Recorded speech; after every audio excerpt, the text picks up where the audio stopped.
Everyone's heartbroken over this. Now at 5, a parent's worst nightmare. An 8-year-old Tooele boy dead after falling from a slide at school. How his family and community are remembering young Dallin Cunningham. Plus, cars crashing into buildings. One accident destroying a home in Pleasant View. What rescue crews are sharing about both crashes. And if he had any shame at all, he wouldn't be there. Republican rumble. Senator Mitt Romney scolding Representative George Santos. The heated exchange now playing out on Twitter. Live from Utah's first TV station, ABC4 News celebrates 75 years. Good evening, I'm Emily Flores. And I'm Glenn Mills. Thanks so much for joining us. We do begin with a tragic update to a story we brought you earlier this week. 8-year-old Dallin Cunningham has passed away after falling off a slide at Rose Springs Elementary School on Monday. ABC4's Northern Utah correspondent Kate Garner spent the day talking to family and friends and joins us from Stansbury Park. How are people feeling today, Kate?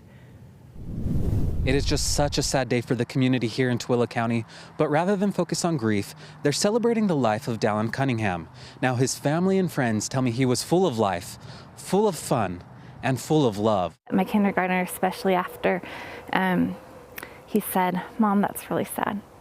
And I think that sums it up. Cami Sant's kids attend Rose Springs Elementary, where Dallin Cunningham went to school. I just feel like we needed to celebrate him, too. Sant doesn't know the Cunningham family, but tonight, she and other moms will wrap the school's trees in Dallin's favorite color, have raised more than $2,000 for the family, and are putting together a care package to deliver Monday. We're so sorry, and that we love them. Everyone's heartbroken over this. I think this community is amazing for stepping up and wanting to share his life. Family spokesperson Katrina Orr says the Cunninghams moved to Utah during the pandemic to be closer to family after a series of losses in their family. They lived with the Orrs for a time. Sometimes you literally grab your face and you tell you a funny joke and then you run. In a statement to ABC4, Dallin's dad, Tim, backs that up, saying, Dallin is the perfect, imperfect 8-year-old little boy, sometimes teasing, sometimes antagonizing, but always in love for his 3 sisters, his mommy and daddy. The family says Dallin didn't know a stranger, his 8-year-old cousin writing a letter in the wake of his passing to say, "He is very creative, smart, nice, and my best friend, and there is not anyone like him.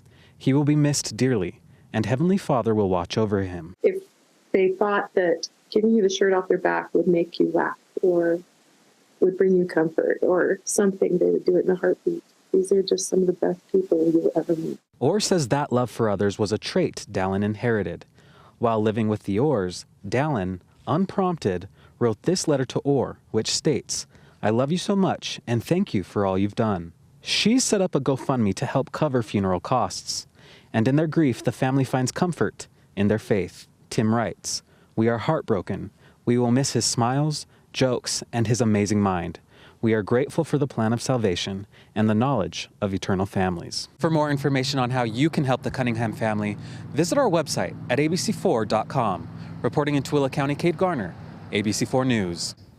We thank you, Kate. Well, Orr tells us the Cunninghams are not mad and they don't blame anyone for what they consider to be an honest accident. 2 cars crashing into 2 different buildings in separate accidents in Pleasant View yesterday. Northview Fire saying the first car crashed into Therapeutics Wellness Center. They give us these pictures and say the building did not receive any major structural damage. Now, the second one, on the other hand, destroying a home. The fire district tells us the damage is so bad, the home now unlivable. But no one was injured in either of these crashes.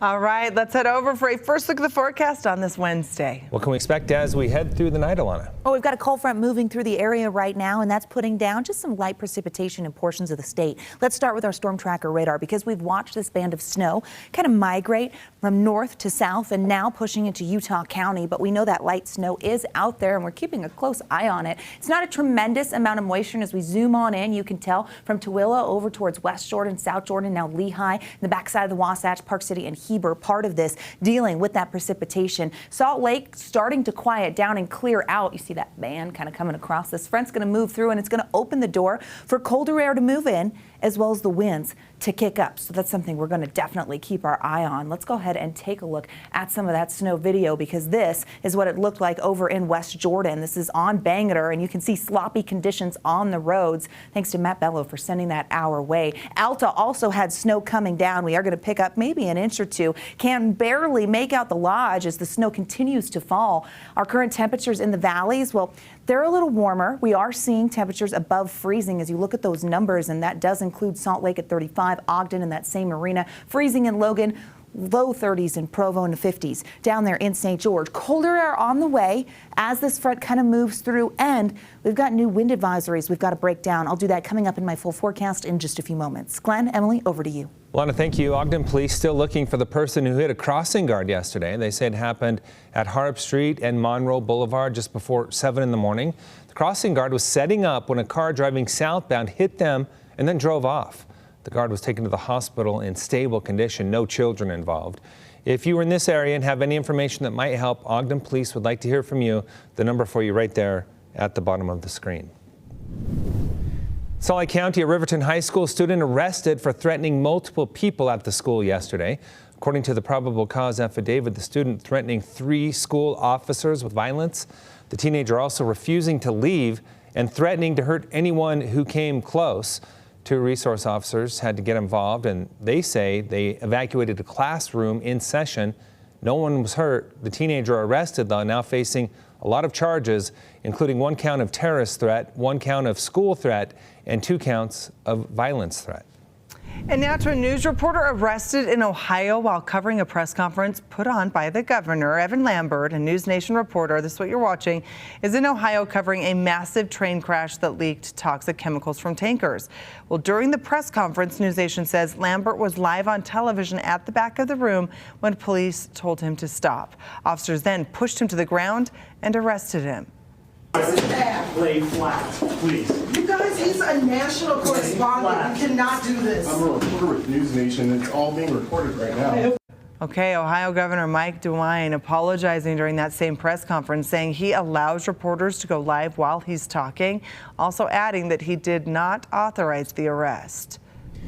In politics, a heated exchange last night between Senator Mitt Romney and Representative George Santos. It all happened before the president's State of the Union address. As Romney was walking down the aisle, he passes Santos and reportedly tells him, "You don't belong here."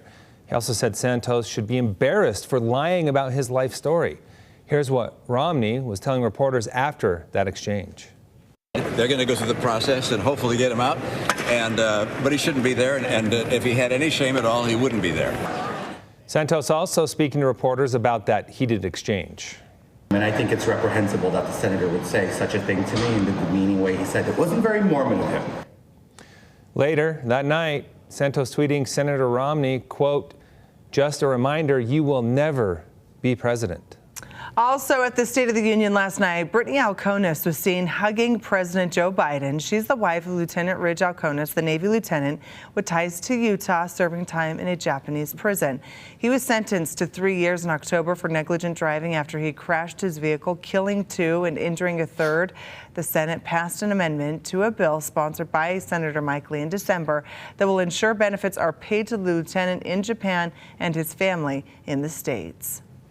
And at the State of the Union address last night, President Biden seems to be making a re-election pitch to voters before even officially announcing he's running again. But recent polling shows that even many Democrats don't want him to be the 2024 nominee. Washington correspondent Hannah Brandt with the details.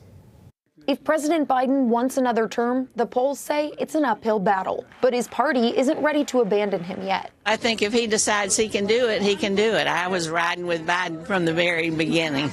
As of now, he hasn't launched his 2024 campaign, but the White House says he plans to. And many lawmakers say he's proven to be a successful leader in his first 2 years. You take a look at his record, it's extraordinary.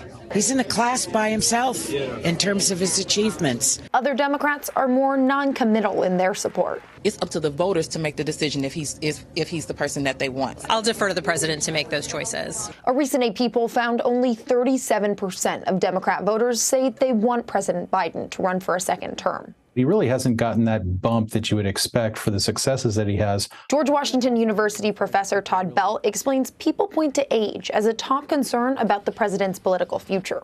And he says the State of the Union address was one example of the president trying to combat that perception. He's trying to prove to people that he's still up to the job, that age is not a factor, and that mental acuity is still there. Despite a lack of enthusiasm from voters, if President Biden does run, Professor Belt believes any effort to challenge him, it's doomed to failure. The incumbent president just has so many more resources. Though he says it's still possible President Biden decides not to run.